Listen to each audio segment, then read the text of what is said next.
Oke, selamat pagi anak-anak yang terkasih. Terima kasih sudah bergabung dengan Bapak lagi di kelas 7. Hari ini kita akan belajar struktur dan bahasa teks deskripsi ya. Kapan hari kalian sudah belajar teks deskripsi itu seperti apa? Sekarang kita belajar strukturnya ya. Oke, strukturnya itu ada 3. Saya percepat saja. Ada identifikasi, ada deskripsi bagian, dan berikutnya ada simpulan atau syarat. Nah, contoh kita hari ini adalah rumah adat Tongkongan. Nah, ada di halaman di sini di halaman 18 ya. Dibuka buku BSE-nya di halaman 18 ada tentang struktur tes deskripsi melalui contoh rumah adat Tongkongan. Tongkonan ya. Oke. Ini saya beri contoh. Nah, ini rumah adatnya. Bisa kalian lihat ya di sini. Oke. Di sini tuh kalau kita mentelaah strukturnya ya ya, itu ada 3 hal yang kita telaah. Yang pertama, kita identifikasi dulu. Identifikasi itu apa? Bisa kecilkan.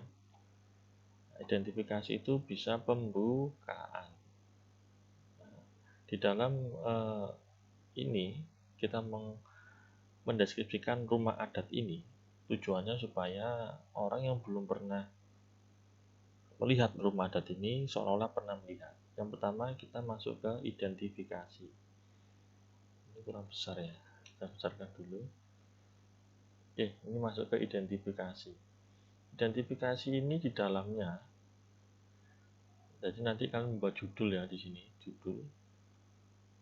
Ketika membuat tulisan harus ada judulnya ya. Setelah judul, paragraf pertama setelah judul adalah identifikasi. Tujuannya apa? Menjelaskan ini tuh apa sih sebenarnya. Di dalam sini ini bisa menjelaskan sejarah rumah ini tuh bagaimana ya gitu. Nah, sejarahnya bagaimana rumah adat ini. Oke, selain sejarah juga bisa profilnya. Ini tuh rumah adat dari suku mana ya. Selain profil, sejarah profil, lalu bisa juga ini berasal dari daerah mana dan digunakan untuk apa, itu juga bisa.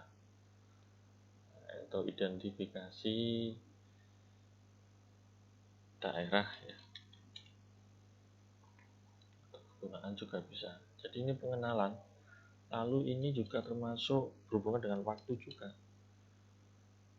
Dalam artian begini, rumah adat ini berasal dari daerah mana, sudah ada sejak tahun berapa, lalu digunakan untuk apa sejauh ini ya. Nah, itu juga termasuk identifikasi. Contohnya, rumah adat Tongkonan adalah berasal dari Toraja yang sejak turun-temurun digunakan hingga pada zaman sekarang, misalkan seperti itu. Nah, itu termasuk identifikasi. Kalau di sini juga ada sih. Nah, ini. Nah, Tongkonan itu dari Toraja, dari suku Toraja yang di pegunungan di Kabupaten Nrekang, Sulawesi Selatan. Nah, rumah ini merupakan ikon dari suku Toraja selain untuk upacara pemakamannya. Toraja termasuk rumah adatnya yang unik dan cantik. Nah, ini maka dari itu Tongkonan termasuk dinobatkan sebagai rumah adat Toraja. Ya kan? Lalu Tongkonan ini terletak 12 km ke arah utara dari Rantepao. Ini daerah sana ya, saya juga tidak tahu. Memasuki Rantepao kita akan menemui Tongkonan berjajar rapi dan indah. Nah, ini contoh pembukaannya. Rumah adat ini berasal dari mana, digunakan sejak kapan, oleh suku siapa, lokasinya di mana, itu masuk identifikasi. Oke, jadi kalau ini dibuat dalam satu paragraf, ini paragraf pertama biasanya ya. Sekarang kita lanjut ke paragraf 2, 3, dan 4. Ini contoh saja. Deskripsi bagian yang bisa kita jelaskan di sini adalah kita mendeskripsikan yaitu ciri-ciri. Bisa ciri-ciri rumah ini apa yang membedakan dengan rumah di suku yang lain gitu. Lalu kegunaan, rumah adat ini digunakan untuk apa saja, ya kan? Lalu bisa juga tujuannya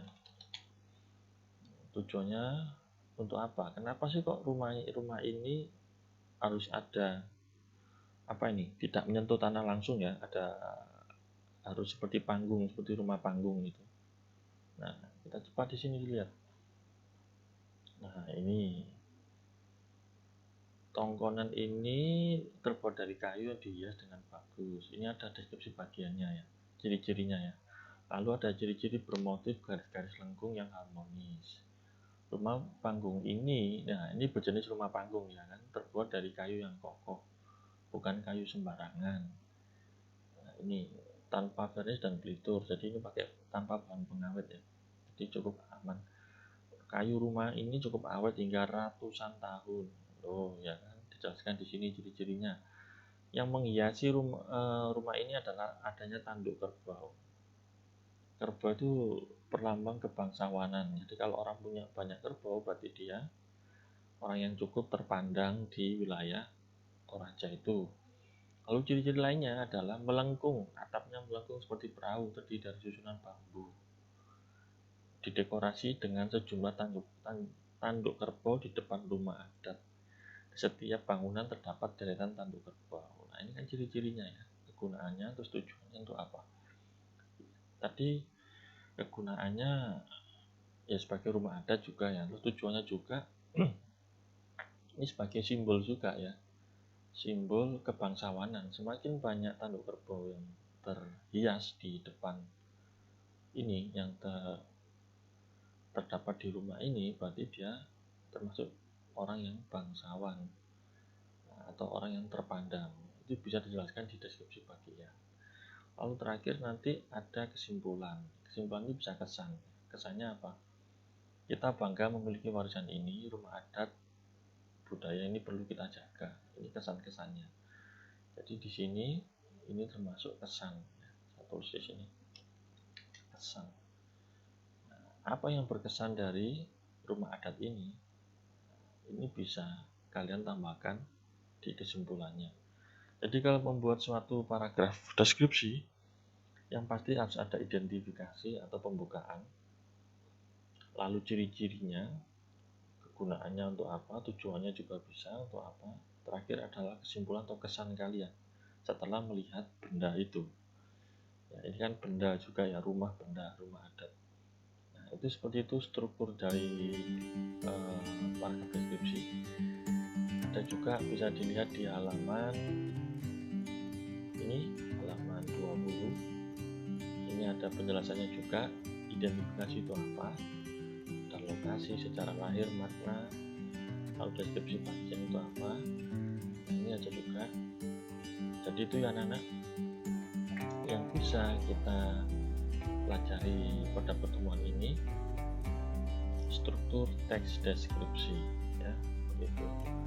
Oke, nanti kurang 2 pertemuan lagi kita akan ulangan harian. Jadi kalian simak baik-baik, disimak bukunya juga. Akan kasih ulangan hariannya 2 pertemuan lagi. Ya, oke, sampai cukup seperti itu. Rumah adat Tongkonan yang hari ini sebagai contoh struktur teks deskripsi. Silahkan disimak videonya, dibaca bukunya, tetap jaga kesehatan, dan sehat selalu. Terima kasih.